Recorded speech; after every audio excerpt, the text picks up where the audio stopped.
성경 말씀 요한복음 4장 46절에서 54절까지 말씀을 보겠습니다. 제가 가진 성경으로 신약 149면에 있습니다. 요한복음 4장 46절부터 한 절씩 교독해서 봉독하겠습니다.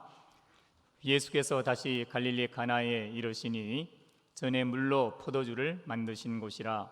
왕의 신하가 있어 그의 아들이 가버나움에서 병들었더니 그가 예수께서 유대로부터 갈릴리로 오셨다는 것을 듣고 가서 청하되 내려오셔서 내 아들의 병을 고쳐주소서 하니 그가 거의 죽게 되었습니다.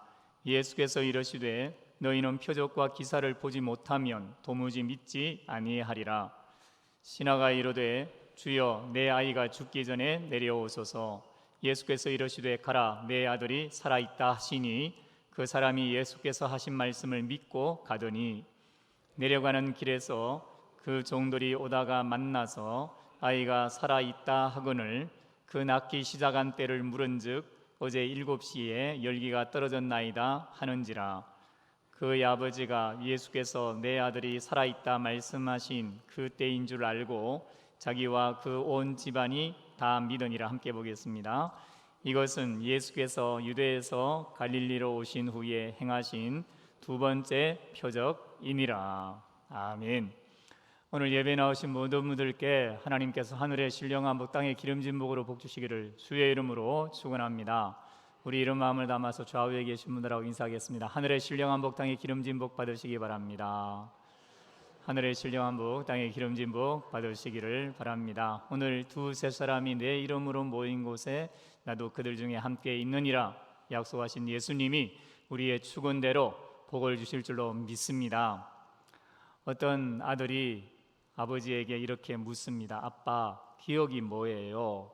그러자 아빠가 아들이 이제 드디어 세상 지식을 궁금해하는 것이 기쁘고 감사해서 아주 즐거운 마음으로 대답합니다. 얘야, 너 우리 가족이 이번 여름에 바닷가에 가서 뭐 했지? 우리 헤엄쳤죠. 그래. 그리고 헤엄을 치다가 우리가 무엇을 사 먹었지?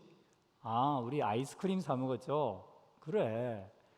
그것처럼 이미 있었던 일을 다시 생각하는 것, 그게 기억이란다.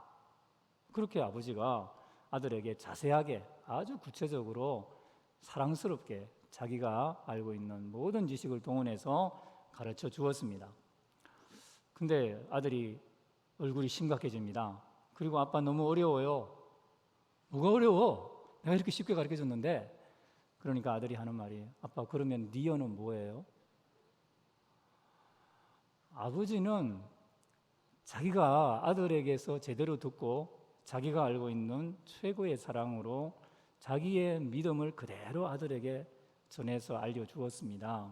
그런데 아들은 기억, 니은, 디귿, 리얼의 기억을 알고 싶은데 아버지가 이상하게 지금 설명을 하는 거예요.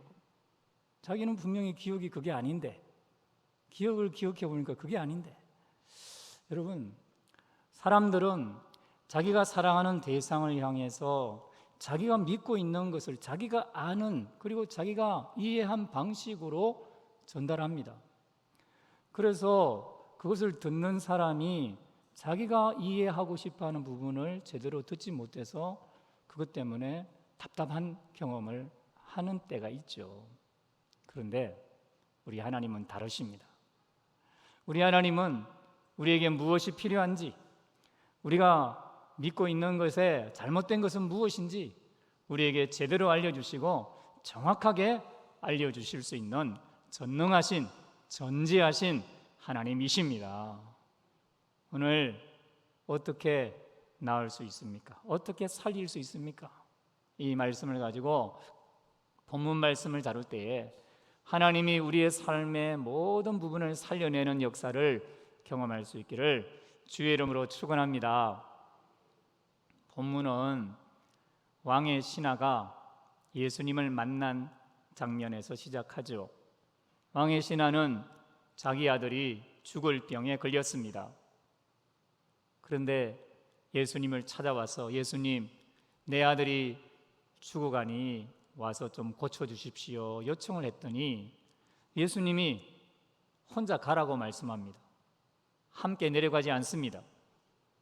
그런데 왕의 신하는 예수님이 혼자 가라고 하는 그 말을 듣고 혼자 갑니다.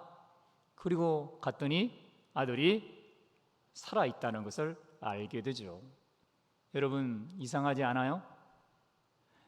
아버지가 자기 아들이 죽어가는 것을 보고 예수님을 모셔가기 위해서 왔는데 예수님이 혼자 가라고 말한다고 해서 그냥 그 말 한마디에 혼자 갈 수 있나요? 분명히 아들이 지금 죽을 지경입니다. 모든 것을 다 해봤는데 방법이 없어요. 예수님이 같이 가지 않으면 아들이 죽을 수 있는 그런 사경을 헤매고 있는데 아버지가 어떻게 자기 아들이 죽을 지경인데 예수님을 그냥 혼자 내버려 두고 자기만 예수님 말 한마디에 갈 수가 있습니까? 여러분, 예수님이 그 왕의 신하에게 갈릴리 가나에서 물로 포도주를 만들던 그 포도주 병이나 아니면 국자라도 들려주면서 내려가라고 말했습니까? 아니면 특별 처방전을 손에 들려주면서 이렇게 하면 된다, 아니면 너가 먼저 가면 내가 제자나 또는 내가 가서 뒤에 만나서 해결해 줄게, 그런 약속을 믿고 갑니까? 무엇으로 왕의 신하는 자기 아들이 죽음의 상황에 있는 그때에 예수님을 데리고 가지 않고 혼자 자기 집으로 내려갈 수가 있습니까? 오늘 우리 시대에 내가 해결하지 못하는 문제, 풀리지 않는 숙제를 가지고 주님 앞에 도움을 구하고 예배를 드리고 기도를 하고 하나님이 나를 만나주기를 간구할 때가 있어요. 모든 것을 다 해봤는데 안 되죠. 점점 어려워지고 끝이 다가와요. 조금 있으면 다 끝날 것 같고 풀릴 것 같지 않고 꽉꽉 막혀 있습니다. 그래서 온갖 노력을 다 해봐도 온갖 수단을 다 찾아봐도 안 돼요. 그래서 하나님 앞에 와서 기도하는데, 하나님 앞에 와서 예배하는데, 주의 도움을 구하며 하나님의 은혜를 구하는데, 여러분 그럴 때 어떻게 혼자 아무것도 손에 쥐지 않고 어떤 것도 보이지 않는데 나의 삶의 현장, 그 풀리지 않는 문제에게로 다시 갈 수가 있습니까? 우리에게는 다른 사람은 몰라도 나만 도와주는 무슨 십자가가 있습니까? 그 십자가 내 방에 아니면 내 사무실에 내 자녀의 목걸이, 장신구로 아니면 핸드폰 속에 특별한 무슨 효험이 있는 부적과 같은 십자가가 있습니까? 아니면 나는 성경을 내 아이에게, 내 사무실에, 내 일에 문제가 생길 때마다 차 속에 성경 자체를 갖다 놓고 그걸 베고 자고 그걸 끌어안고 있고 내 주머니에 품고 있기 때문에 그것이 나의 문제를 해결해 줍니까? 무엇으로? 우리의 풀리지 않는 문제가 있는데 빈손으로 아무것도 보이지 않는데 내려가서 그 문제를 직면할 수가 있나요? 오늘 본문은 AD 30년경 이스라엘 갈릴리 가나 지역에서 가버나움 지역에 살던 그 왕의 신하가 32에서 34km 떨어진 곳까지 왔을 때 일어난 사건입니다. 왕의 신하는 왕의 측근 또는 친척으로 추정이 됩니다. 여러분, 왕이 자기의 신하를 세울 때는 자기하고 친한 사람, 자기 말 잘 듣고 자기가 무슨 생각을 가진지 캐치하고 잘 도와줄 수 있는 사람들을 세우지 않습니까? 요즘도 권력자들이나 무슨 대기업에 보면 중요 임원들은 다 자기 친인척, 사돈, 팔촌까지 동원해서 세워요. 그러니까 왕의 신하라는 것은 그 당시 최고 권력자의 측근입니다. 그런데 아들이 병들었으니까 그 당시 세계 최고의 나라인 로마에서 어떤 귀족이 병 치료 받는 방법을 다 동원했을 거예요. 모든 의사를 동원하고 모든 약을 동원하고 모든 방법을 이스라엘에 유명하다고 하는 선지자 무슨 기도하는 사람들 다 데려다가 의원들 다 데려다가 병을 하려고 했는데 안 낫는 거죠. 그런데 왕의 신하에게 소식이 들려옵니다. 갈릴리 가나에 이스라엘의 선지자라고 사람들이 말하는, 유대 지역에서 모든 사람들의 병을 고쳤다고 하는 예수님이, 또 갈릴리 가나에서 물로 포도주를 만들었다고 하는 이 능력이 충만한 예수님이 왔다는 말을 듣는 거죠. 그럴 때 왕의 신하는 자기 집 가버나움에서 그 갈릴리 가나까지 8시간에서 9시간 되는 거리를 정말 한 걸음에 달려오듯이 희망을 품고 달려오지 않았겠어요? 예수님만 만나면 내 아들 살 수 있다, 내가 예수님만 데려가면 내 아들이 나을 거다, 소망을 가지고 달려왔겠죠. 여러분, 믿음이 있으면요, 새롭게 돋아나는 그 꿈, 부푼 꿈을 안고 발걸음도 가볍게 인생을 살아갑니다. 왕의 신하가 이런 기쁜 마음을 가지고 와서 예수님께 내 아들이 병들었으니까 와서 좀 고쳐주십시오 라고 말했더니 대뜸 예수님이 하시는 말씀이 그냥 가라는 거죠. 자기 아들이 분명하게 지금 죽을 지경에 이르렀다고 말했는데도 예수님은 그냥 가라, 너 혼자 가라, 이렇게 말할 때 여러분, 왕의 이 신하의 마음이 얼마나 황당할까요? 그 8시간, 9시간을 걸어서 예수님을 만나서 제7시에 지금 이 이야기가 진행되는 걸 보면은 새벽녘에 그 아들이 밤새도록 끙끙 앓고 열이 내려오지 않는 걸 보며 아버지가 여기로 왔거든요. 아들이 그렇게 아프지 않았다면 오지 않을 사람이에요. 왕의 신하입니다. 얼마나 체면이 있는데, 위신이 있는데, 한낱 이스라엘의 나사렛 출신 이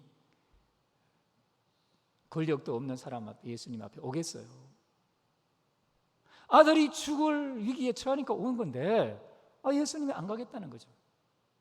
자기 권력을 동원하면 체포라도 해서 데려갈 수 있지만 여러분, 예수님이 그러면 가서 아들을 고쳐주지 않겠죠. 권력으로 어떻게 할 수 없어요. 아비의 마음이 무너집니다. 무능력하고 무기력하게 느껴져요. 예수님이 지팡이라도 들려주든지 다른 사람들, 보낼 사람들 좀 보내주든지 그런 것도 없어요. 그냥 가랍니다. 여러분, 왕의 신하의 입장에서는 예수님을 이해할 수가 없습니다. 믿음이 없으면요, 현실밖에 안 보여요. 눈앞에 있는 것만 크게 보입니다. 왕의 신하가 예수님이 너 혼자 가라 말만 하고 보내려고 할 때 자기가 혼자 돌아갔을 때 일어날 일들을 상상을 하지 않겠어요?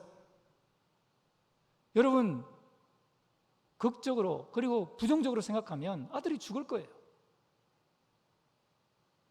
아들이 죽으면 온 집안에 눈물바다가 나고 대성통곡이 일어날 거 아닙니까? 예수님을 데리고 예수님과 함께 가면 살릴 수 있는데 예수님 없이 가는 이 아버지의 마음이 여러분 눈물이 앞을 가리지 않겠어요? 가슴이 답답하고 자기 아들이 먼저 죽어서 그 아이를 자기 가슴에 묻어야 된다고 생각을 하면은 무거운 물체를 자기 가슴에 얹은 것처럼 가슴이 먹먹한 느낌을 갖지 않겠습니까? 예수님이 갈릴리 가나에서 혼인잔치 하는 그 죽고 사는 문제도 아닌데 물로 포도주를 만들어주는 일을 하면서 유대 지방에서 그 많은 사람들을 고쳐주면서 왜 나는 내 아들이 죽어가는 이 문제 앞에서 예수님은 이 문제를 해결해 주지 않나? 그렇게 매몰차게 야박하게 굴어야 되나? 예수님에게 이런 마음을 주는 하나님이 나를 돌보지 않는 것 같고 조금도 짬내지 않는 그 모습이 너무 매정하게 느껴지는 거죠. 예수님, 나에게는 이 정도 시간도 못 내준단 말입니까? 나는 정말 그렇게 버림받은 사람입니까? 여러분, 믿음이 없으면요, 주님께서 주시는 말씀도 오해하고 곡해할 수밖에 없어요. 그런데 이 신하가 예수님이 너 혼자 가라, 네 아들이 살았다, 이 말씀을 듣고 이해할 수 없고 자기는 어떻게 할 수 없는 당황함 속에서도 그 말씀을 믿고 내려가기로 결단합니다. 가슴이 먹먹하고 눈에 보이는 게 없으니까 그 가는 시간 내내 깜깜하고 어두운 마음을 가지고 가야 되는데, 그럼에도 불구하고 왕의 신하는 예수님의 말씀을 믿고 그 말씀 붙잡고 내려가기로 결정하는 거죠. 여러분, 왕의 신하가 그 길을 내려가기 위해서, 자기 혼자 가기 위해서 어떻게 결단했겠습니까? 첫째로 왕의 신하는 자기의 치료에 대한 신념을 내려놓습니다. 여러분, 예수님이 하신 말씀이 뭡니까? 너희는 표적과 기사를 보지 아니하면 도무지 믿지 아니하리라. 자기도 표적과 기사를 봐야 믿는다고 생각했고, 그래서 예수님, 내 아들이 죽기 전에 내려가십시다 요청을 했던 거죠. 그런데 예수님이 표적과 기사, 그 눈에 보이는 거, 그거 믿고 치료받는다고 생각하는 거 내려놔라 라는 말씀으로 예수님의 말씀을 듣습니다. 자기가 지금까지 믿어온 방법으로는 자기 아들을 살릴 수 없다는 예수님의 말씀을, 나의 삶을 정확하게 진단하시는 예수님의 말씀으로 붙잡습니다. 그러지 않고는 내려갈 수가 없죠. 둘째로 예수님이 자기 아들을 살았다라고 하신 그 말씀을 붙잡습니다. 그 믿음을 예수님은 말씀하시면 이루는 분이라는 것을 받아들입니다. 예수님이 물로 포도주를 만들 때도 떠서 갖다 주라, 그때에 포도주가 되었다는 사실, 예수께서 물로 포도주를 만들었다는 그 사실을 기억하고, 내 아들도 예수님이 이 말씀으로 살린다고 붙잡습니다. 말씀을 붙잡습니다.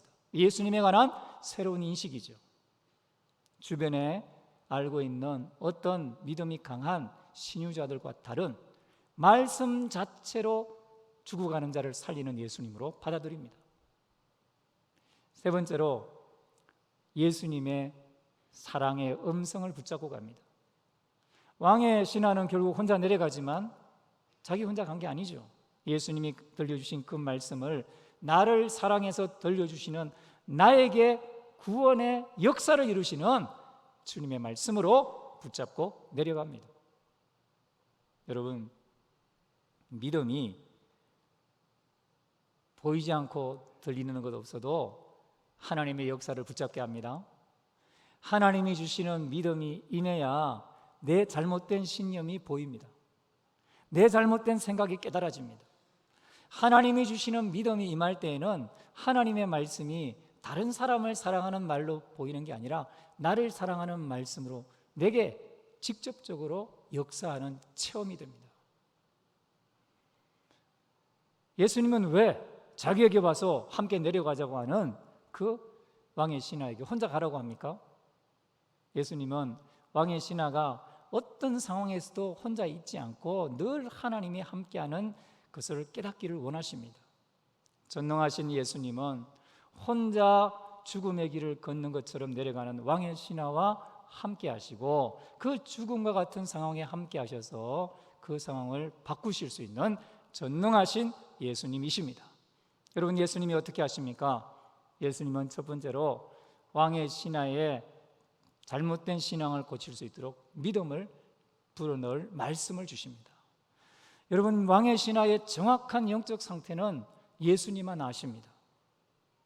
그가 가지고 있는 이 세상에 보이는 것으로만 믿음을 규정하려고 하는 것을 아는 사람은 하나님 한 분이신 예수님밖에 없습니다. 그래서 예수님은 그의 잘못된 신앙을 고치기 위해서 표적과 기사를 보지 않으면 도무지 믿지 않는 것, 그리고 죽기 전에 내려가야만 고칠 수 있고 살아날 수 있다고 하는 그 믿음이 잘못된 것임을 왕의 신하에게 말씀으로 가르쳐 주십니다.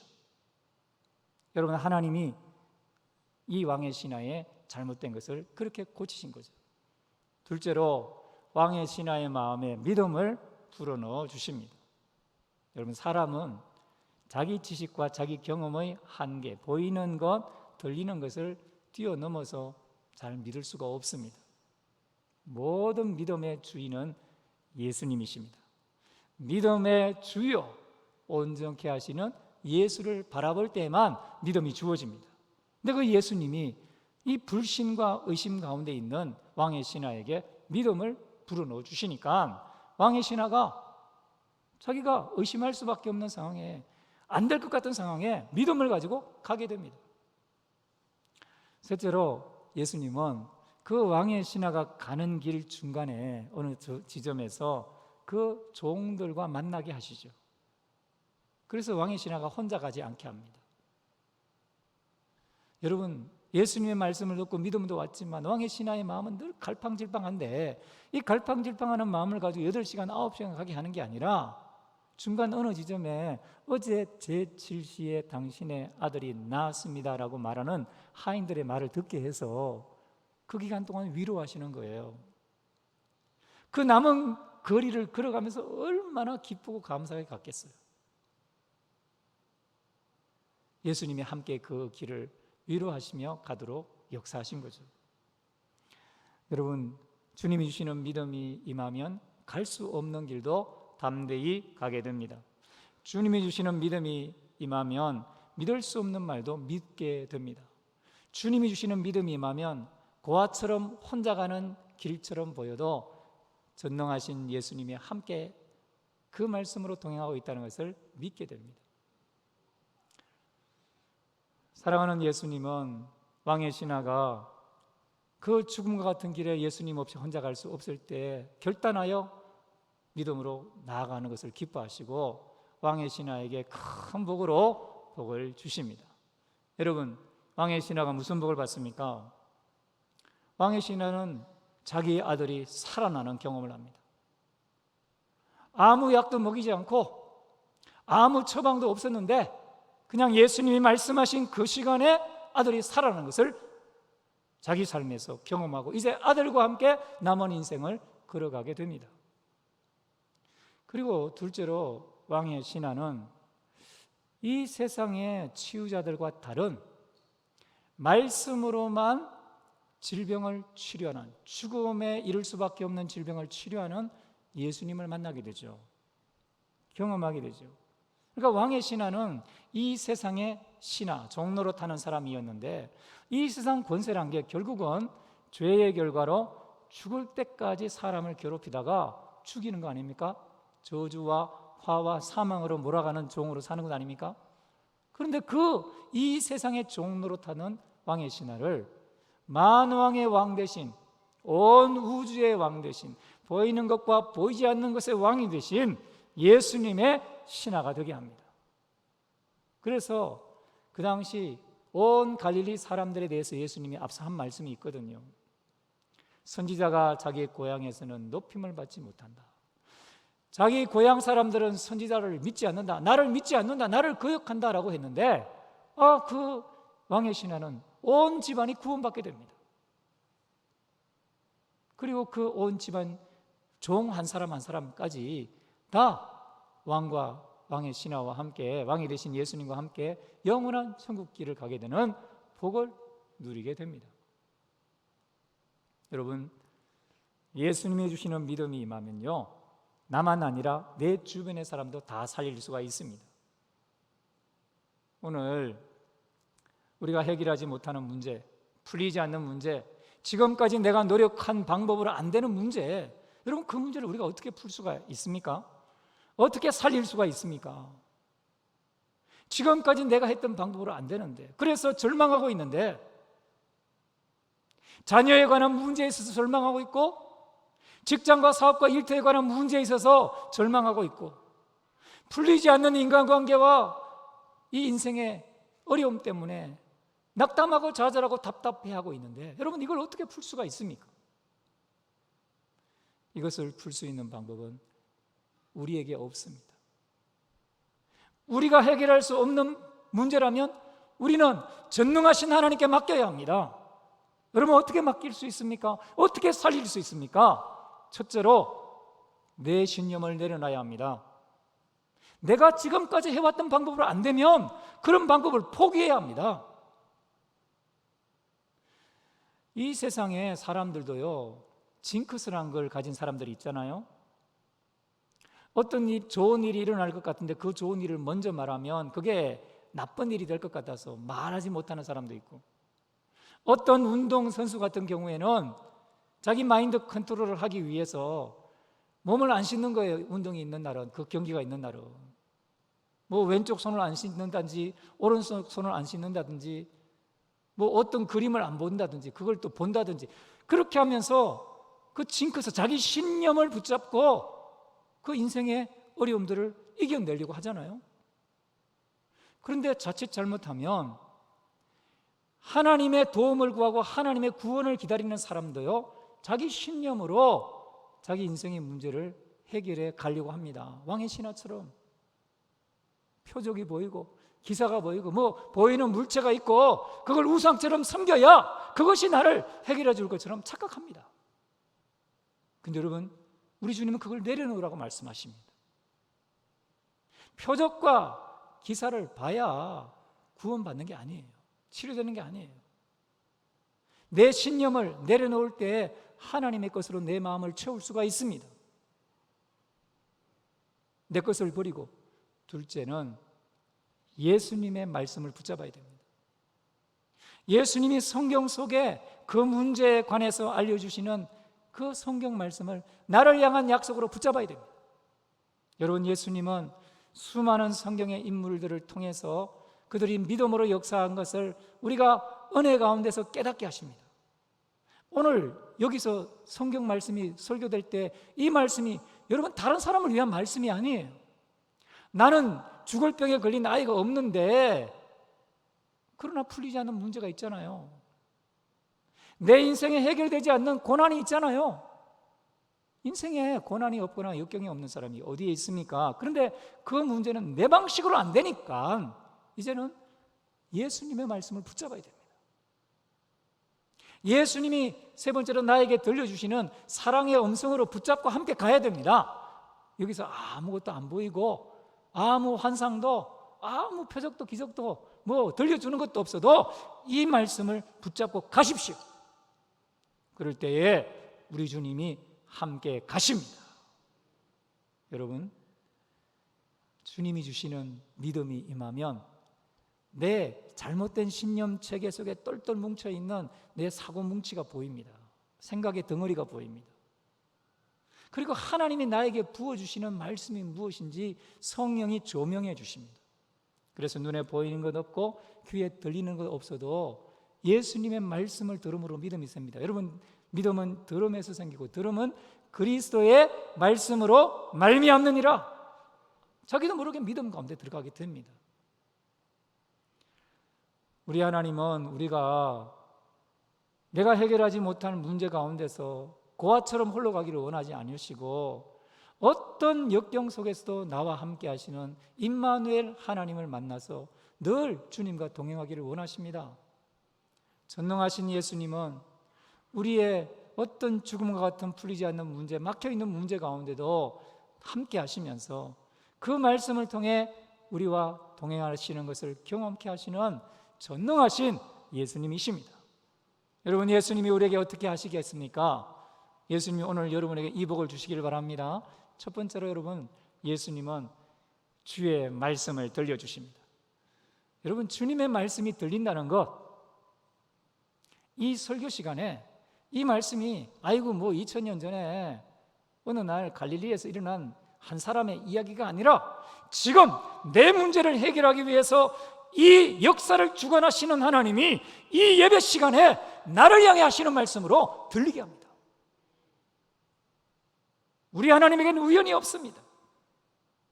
우리 하나님은 우리를 사랑하시고 우리에게 필요한 것을 최선으로 인도하시는 분인데 그 하나님이 지금 나에게 들려주는 말씀으로 들리게 합니다.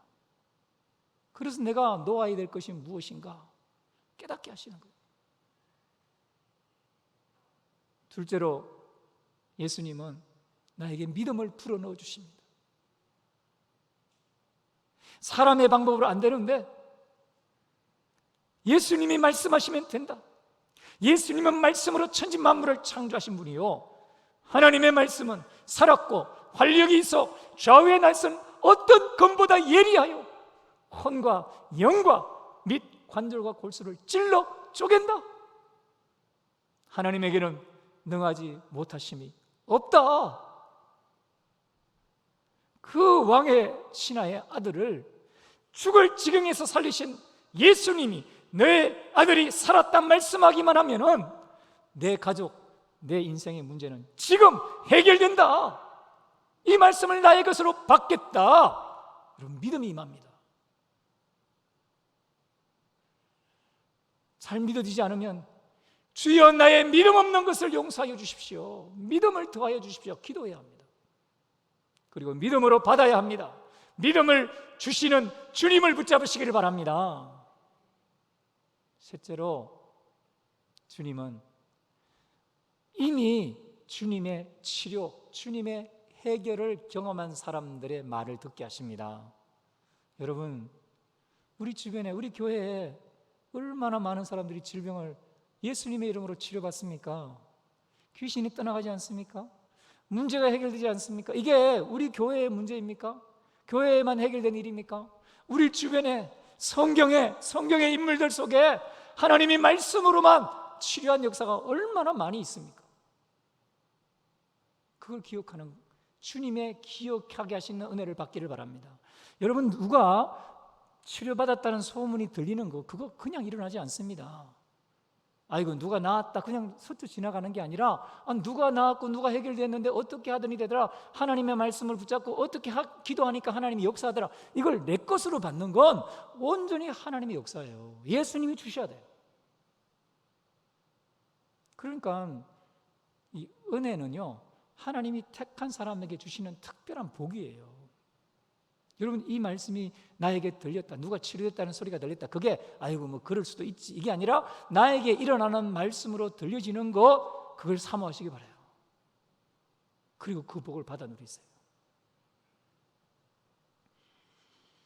하나님이 주시는 믿음이 임해야 갈 수 없는 길도, 거친 길도 담대히 가게 됩니다. 하나님이 주시는 믿음이 임해야 혼자 갈 수 없다고 생각되는 그 길, 죽음과 저주와 사망이 기다리고 있다고 해결되지 않을 것 같은 그 길을 그냥 믿음으로 말씀 붙잡고 갈 수가 있게 돼요. 우리 예수님은 우리가 나 혼자 가면 고아처럼 버림받는 것 같아 보이는 그 길을 믿음으로 결단하고 예수님 말씀 붙잡고 갈 때 기뻐하십니다. 그리고 우리에게 복을 주시는데 전능한 예수님의 복으로 큰 복을 부어주십니다. 여러분, 이 복을 받으시길 바라요. 첫 번째로, 예수님은 풀리지 않고 해결되지 않는 문제를 적극적으로 믿음으로 반응하는 사람에게 풀어주십니다. 기적이 일어나게 하십니다. 여러분, 오늘 믿음으로 아멘으로 받는 사람은 여러분의 삶의 문제를 예수님이 해결해 줄 것이다 믿는 이 순간에 문제가 해결될 겁니다. 오늘 살아계신 예수님, 전능하신 예수님이 여러분의 인생에, 가족에게, 아니면 풀리지 않는 문제, 지금 이 시간 개입하시기를 주의 이름으로 축원합니다. 축원합니다. 축원합니다. 우리 하나님의 살아계신 역사를 반드시 보여주십니다. 둘째로, 지금까지는 문제의 종이 되고 세상의 종이 되고, 그래서 세상의 죄의 권세를 가지고 저주와 화와 사망으로 인생을 선과 악의 기준으로 참소하고 밀가루도 까부르고 종노릇하게 만드던 그 사탄의 권세에서 벗어나게 됩니다. 만왕의 왕이신 예수님을 바라보고 예수님이 다스리는 세상에 종된 삶을 살게 되는 거예요. 나의 죄를 대신해서 십자가에 못 박혀 죽으시며, 너희가 지금까지는 내 이름으로 아무것도 구하지 않았지만 이제부터는 구하라, 그리하면 너희가 받으리니 너희 기쁨이 충만하리라. 사망 권세를 이기시고 우리를 올무에서 자유케 하신 예수님의 종으로 살아가는 복을 누립니다. 그리고 셋째로 내 주변에 나를 사랑하는 사람들이 나의 간증을 통해서 그 천국길을 함께 가는 복을 누리게 됩니다. 우리가 주님을 만날 때, 우리가 세상의 종에서 벗어날 때 우리는요, 가시밭길이 아니라 꽃길을 걸어가는 믿음을 경험하게 됩니다. 여러분, 우리가 이렇게 꽃길을 걸어가는 인생 살기 위해서는 이 하나님의 말씀을 내 것으로 받아야 돼요. 여러분, 하나님의 말씀이 선포되는 건 다른 사람을 위한 게 아니에요. 바로 말씀을 전하는 저나 오늘 이 자리에서 여러분 하나님의 말씀을 듣고 계신 사랑하는 여러분을 위한 하나님의 배려요, 하나님의 역사입니다. 지난 시간들을 돌아보십시오. 여러분, 베드로가 어떻게 그 주님을 저주하고 주님 앞에 버림받아야 될 그 죄악의 자리에서 돌이킬 수 있었습니까? 주님의 음성을 들었기 때문이에요. 아브라함이 어떻게 그 노년에 아이를 갖게 되고 불을 보고 그리고 믿음의 조상으로 그 의심 많던 아브라함이 복을 받습니까? 이삭이 어떻게 그 저주받고 죽어 나가야 될 자기 아내를 누이라고 속이는 거짓말에서 구원받을 수 있었습니까? 기도원이 어떻게 우상 숭배를 하고 동성애를 하던 자리에서 벗어나 구원의 자리에 들어갈 수가 있었습니까? 주님의 말씀을 자기 것으로 받아들였기 때문이죠. 그래서 여러분, 말씀을 계속 묵상해야 돼요. 오늘 이 시간에 선포된 말씀이 나를 위한 말씀인 줄 알고 매 시간 묵상하고 한 주일 동안 되뇌어야 합니다. 여러분, 지난주에 우리가 무슨 말씀을 묵상했습니까? 마리아가 주의 여종이오니, 그래 주의 성령이 덮으니 잉태하는 복을 받잖아요. 내가 품을 수 없는 문제, 품으면 죽고 마땅한 그 문제를 품고 하나님 은혜를 구하니까 복을 받잖아요. 우리에게 있는 문제를 하나님 앞에 해결해 주시는 주의 음성을 듣고 믿음으로 가서 주님과 함께하는 복을 받아 누리는 저와 여러분 될 수 있기를 주의 이름으로 축원합니다. 우리 다 같이 자리에 일어나서